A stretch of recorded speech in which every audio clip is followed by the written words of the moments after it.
Sophie the Squirrel and the Kind Dentist. In a great big green forest in the hollow of an old oak tree, there lived a family of squirrels. Mommy Squirrel, Daddy Squirrel, and little Sophie. The little squirrel was very cheerful. She loved to run, skip, and play with her mummy. Together they invented new games, built sandcastles, painted colorful pictures, and sculpted figures out of plasticine. And in the evenings, Daddy would come home from work, and they would sit in the living room together all evening, drinking tea with biscuits and reading happy stories until little Sophie fell asleep. The squirrel had friends, Bomb the bear and Pim the hare. They lived next door, and they often saw each other on the playground. Bomb was also a big fan of cheerful songs. He made them up as he went along, and then sang with his friends.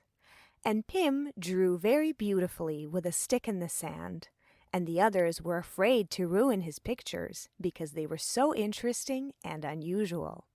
One evening, Sophie popped into the bear's house to invite him out for a walk. He came out and followed the squirrel in silence. "You know, Bomb, I came up with this game. Watch this," Sophie chirped and grabbed her friend's hand. "You'll see." Bomb nodded silently. "Aren't you interested?" the squirrel sulked. The bear let out a big sigh. "What's the matter with you? Are you ill or something?" "No, but Mommy said she is going to take me to the dentist." "To the dentist?" Sophie asked. "Yeah, to the dentist for a checkup. Mommy said I have to do it before school." "So what? The dentist will probably just have a look in your mouth and that's it," the squirrel smiled. "Well, no way," Bomb frowned. "I could hear that he had something that was making a buzzing sound. What if he starts drilling or something?" "You know, I also recently went to the dentist, and he even gave me a new filling." The squirrel laughed merrily and opened her mouth, showing a beautiful snow-white tooth. "Wow, you are so brave, Sophie," the bear was surprised. "Wasn't it scary at all?"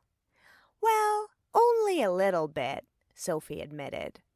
"But then the doctor promised me that he would give me a present for being brave."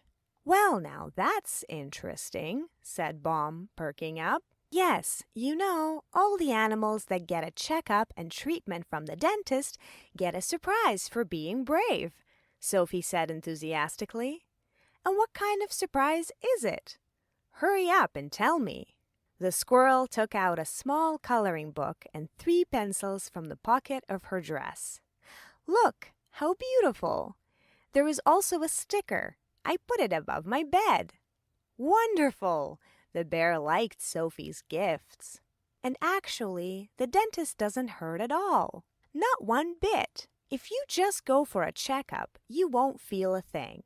And even if a tooth needs to be treated, the dentist will make sure that it doesn't hurt you. He has special medicines for that." Bomb thought about it. He was still a little worried. "What if I start to cry or get confused?" he whispered. "Even if you cry, it's okay. The dentist will understand. He is very kind," Sophie assured him. The little squirrel really wanted to tell the bear everything about the doctor's appointment, so that he would not be afraid to go and have his teeth checked. "You've reassured me," Bomb said delightedly. "I don't think I'm afraid to go there anymore." "That's great," the squirrel smiled. "Then let's run up the hill." They held hands and cheerfully ran to the swing. "And you, my friend, when was the last time you went to the dentist? Tell a grown-up if it's time to visit the kind dentist." "You know, Mommy, I'm not afraid to go to the dentist anymore," Bomb happily told Mummy Bear that evening. "Really?" she said, surprised. "Yes," the bear nodded. "I know it doesn't hurt at all, and I also want to receive the coloring book with pencils as a gift." "That's good, honey." The next morning, the little bear went with his mother to the dentist checkup. Everything happened exactly as the squirrel had said. It wasn't painful at all, it wasn't scary, and it was even fun. The dentist praised the little bear for his bravery and gave him a coloring book. And Baum promised that in 6 months he would come back for another checkup to make sure nothing is missed, and if a tooth suddenly hurts a little, to have it treated quickly and in good time. That's wonderful, the dentist shook his hand. Good luck to you, brave little bear. And in the evening, Baum met his friends at the playground, and they colored little pictures together.